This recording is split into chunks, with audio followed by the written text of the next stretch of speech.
E o Cotidiano está de volta para todo o Brasil, diretamente dos estúdios da Rede NGT aqui no Rio de Janeiro. Eu sou o Rafael e, claro, estou comandando a atração que faz parte do seu cotidiano. Dúvidas, sugestões, mande para o comunicação@redengT.com.br, o telefone está aqui embaixo, ou ligue para o 0 Operadora 21 2589 5740, que a gente vai fazer você ou a sua marca brilhar também. Agora eu recebo nos estúdios do Cotidiano a psicóloga Virgínia Ferreira, que vai falar de um tema que pode estar sim no seu cotidiano, infiltrado de alguma forma e você nem perceba. Eu estou falando da psicopatia. Virgínia, bem-vinda. Obrigado pela sua presença. Obrigada a vocês pela oportunidade. Estamos tratando de um tema que ainda é pouco explorado na sociedade. Pelo menos no âmbito do cotidiano das pessoas, as pessoas não conversam muito sobre isso. As pessoas brincam muito sobre isso na realidade. As pessoas cismam em falar: ai, você é muito psicopata, ai, isso é coisa de psicopata, meu ex-namorado é um psicopata. Mas na realidade elas não sabem nem do que elas estão falando. Virgínia, me tira uma dúvida. O que é, afinal de contas, a psicopatia? A psicopatia, na realidade, é considerada uma doença mental. Mas, na realidade, ela é uma doença do comportamento, não é? E ela tem algumas características. Dificuldade de empatia com o outro, a pessoa não tem empatia com o outro, isenção totalmente do sentimento de culpa e uma inteligência muito acima da média. Então, o psicopata, na realidade, ele é muito difícil de ser descoberto, porque pela inteligência dele, ele faz tudo aquilo que ele deseja fazer e quando ele é descoberto, ele tem, em geral, uma série de crimes, uma série de atos antissociais, né? Ou seja, uma série de comportamentos extremamente reprováveis. Você diz que o psicopata ele não tem sentimentos. Não, eu não falei que ele não tem sentimentos, eu falei que ele não tem sentimento de culpa. Sim, mas ele tem sentimentos? Tem, obviamente por que exemplo? tem. Amor pelos filhos, amor pelos pais. Ele consegue desenvolver esse tipo de sentimento Consegue. mesmo matando ou fazendo crimes por fora? Ele não mata os filhos, ele mata outras pessoas. Né? Não existe um caso de psicopatia, pelo menos na literatura clássica, Sim. Né? Que tenha demonstrado que um psicopata matou o filho, matou a mãe. O que nós temos é que no senso comum, Rafael, as pessoas, até por desconhecimento, elas nomeiam de forma indevida. Sim, sem como dúvidas. Psicopatia, neurótico, fez um recalque. Elas têm um direito, porque elas não são especialistas, Sim. não é? Mas nós que somos, precisamos esclarecer, não é, que o psicopata ele tem sentimento. Mas ele não tem o sentimento de culpa. Ele não tem um sentimento de Não culpa. tem um sentimento de culpa. Ele consegue amar outra pessoa a não ser do âmbito familiar? Consegue? Ele consegue desenvolver o amor por outra pessoa? Por outra pessoa, exatamente. Agora, o que é difícil da gente entender, né, que eu vou tentar falar aqui de uma forma bastante simples e clara, da onde é que vem esse sentimento de culpa que as pessoas desenvolvem, né? E que a civilização, ela repousa sobre esse sentimento de culpa. Né? Um casal com uma criança. Sim. O que essa criança precisa? Ela precisa ser educada. O que é educar? É dar amor e dar limite. Na medida em que você vai dando limites a essa criança, não pode, né, dar limites a dizer não. Então essa criança, não é? Ela vai formando nela o princípio da realidade e o princípio da moralidade. Não é? É através do não pode, eu não posso causar mal ao outro, eu não posso causar prejuízo ao outro, que muitas vezes, quando adulto, ela não causa, não é por medo de punição, é por medo do sentimento de culpa. Coisa que o psicopata não desenvolveu na infância. Na infância, né, hipoteticamente, porque a psiquiatria nem a psicanálise dão conta inteiramente da psicopatia, né? Uma das hipóteses é que não tenha dado conta por conta de uma educação frouxa, de uma educação que não deu os limites como deveria ser dado. Qualquer pessoa ela pode ser psicopata? Eu diria que a princípio não. A princípio não é? Pai e mãe são dois exemplos fundamentais para uma criança. Sim. E, em geral, a psicopatia, ela vem, não é? E eu diria que por a criança tomar, não é? Como um dos exemplos, o pai ou a mãe que tem um comportamento que esteja um tanto quanto à margem da sociedade. Sim. E por essa criança não ter limites. Entendi. Então não é qualquer pessoa que pode desenvolver a psicopatia. Mas não tem nenhum caso de que se o pai é, o filho vai ser? Não, não, em absoluto. Até porque uma criança... Mas você não concorda comigo que se o pai é, ele não pode inconscientemente treinar, entre aspas, o filho a ser? Não, em Por absoluto. conta do passado que ele teve? Não, em Não? absoluto, porque a criança é ela quem escolhe quem será o exemplo dela. Tanto que você vê crianças que têm pai e mãe, mas o grande exemplo dela é o avô, é o tio, é o vizinho, é o primo. Então, a criança é quem vai escolher qual é o padrão que ela vai seguir, né? E esse pai, se fosse por aí, Rafael, todo filho, né,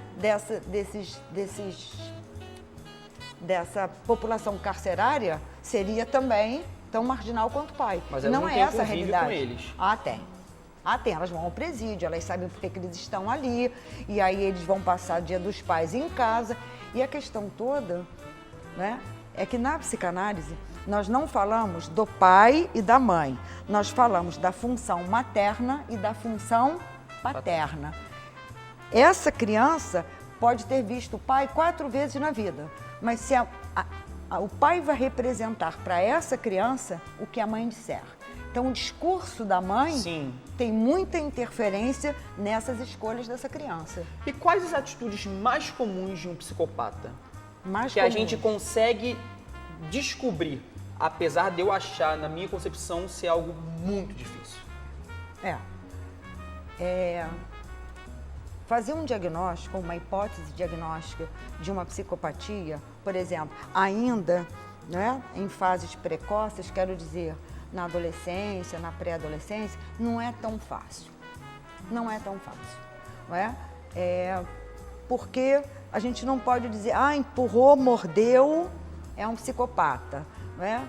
É muito delicado. É por isso que você não vê, né, crianças fazendo um tratamento, né, para psicopatia. Até porque não existe. Não existe. Não existe tratamento para psicopatia. Não existe. O que existe são pessoas, né, confinadas em manicômios judiciários, ou seja, hospitais de custódia e tratamento, que são psicopatas e estão ali dentro, mas não estão em tratamento. Elas estão ali, né, reclusas, porque cometeram atos e foram pegas, mas tratamento não tem. Virgínia, eu tenho uma dúvida para tirar com você, na realidade é uma curiosidade. O psicopata, ele nem desconfia que ele é um psicopata? Não. Ele não tem noção que seja psicopata? Não tem.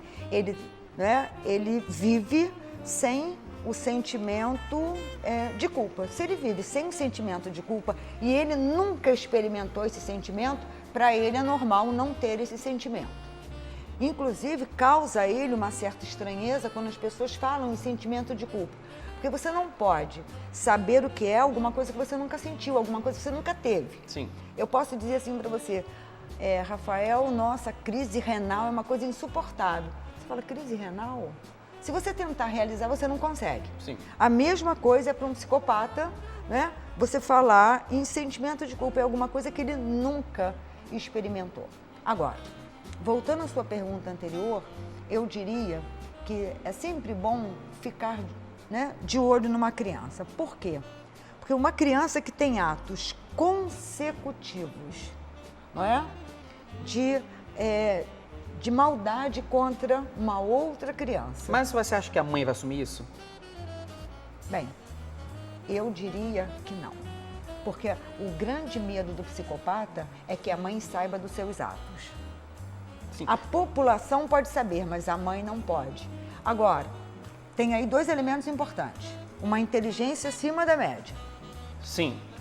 E atos de maldade, eu diria que são 2 elementos, né, que se precisa ficar de olho. Mas eu não estou falando de um QI mediano, eu estou falando de um QI bastante elevado. alto. Esse QI bastante elevado, né, com atos de maldade, você chama a criança e fala assim, por que você empurrou seu amiguinho? Porque eu pensei que se ele fosse direto, ele fosse cair e se machucar mais. Ele tem sempre uma justificativa. Uma justificativa para desviar o que ele realmente gostaria de fazer, é isso? Não, para desviar não. Ele faz. Mas desviar o seu entendimento. O seu entendimento. Exatamente, sobre o que ele fez. Algum trauma pode ocasionar a psicopatia? Não. Nenhum tipo Nenhum de trauma? tipo de trauma pode ocasionar. Eu perguntei isso porque foi o caso que a gente estava conversando no início do bloco. Que, por exemplo, às vezes o pai age de alguma forma e o filho vê aquilo e acaba fazendo igual. E isso vai se tornando mais complicado ao longo da vida. Tanto que a gente sempre ouve muito isso. Você está a cópia do seu pai. Você está a cópia da sua mãe. E no sentido negativo também as pessoas falam isso. Por isso que eu perguntei, não existe nenhum tipo de trauma que uma pessoa pode ter sofrido para se tornar um psicopata? Não. Preste seu iPad. Se eu pegar o seu iPad e soltar, ele vai quebrar. Sim. Mas se eu pego uma criança, 3 crianças, e as submeto ao mesmo trauma, cada uma vai reagir de uma forma diferente a esse trauma. Então, não posso dizer que todo e qualquer trauma que uma criança sofra de agressão, de violência sexual ou de qualquer coisa que seja, vai gerar uma psicopatia. Não é como o iPad. Se eu soltar, ele vai quebrar. Exatamente. Cada um vai reagir de uma forma diferente. Bom, hoje eu recebi aqui nos estúdios a Virgínia Ferreira, ela que é psicóloga. Seu contato, seu e-mail, eu quero saber de tudo. Bem, Rafael, eu sou psicóloga e psicanalista. Sim. Sou professora da Faculdade de Medicina de Petrópolis, né? Que o telefone de lá é prefixo 24 2244 6464. E eu tenho um consultório em Ipanema, na Visconde Pirajá.